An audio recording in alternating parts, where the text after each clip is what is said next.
par na khe khat mi kan siang pasha min mai tom le mai in arat kam hu vol lai di la lin hin bang an in hi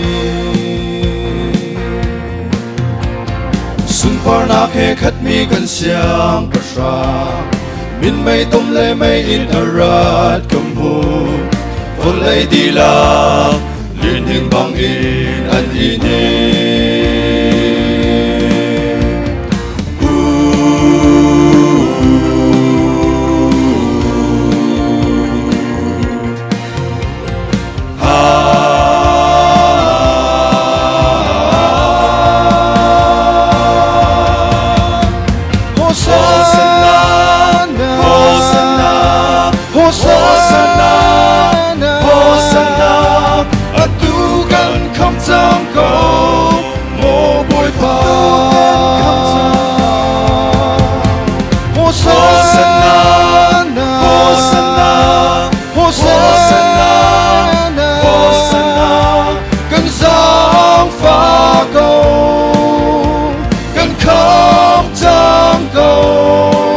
Hosanna atu kan kham tin ao tua atu kan kham tin ao tua Hosanna ti Kaswal na vial te a chen ter ti chang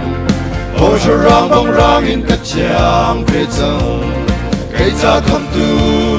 Nilhin arat kamuta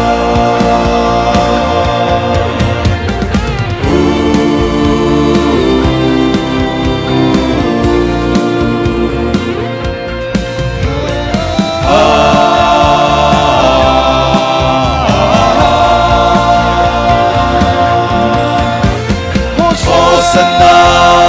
Hosanna, Hosanna, Hosanna Atugan kham cham cầu mồ bồi pa Hosanna, Hosanna, Hosanna, Hosanna Cần giang pha cầu Cần kham cham cầu Hosanna Atugan kham tin ao tua Atugan kham tin ao tua Hosanna tin ao chẳng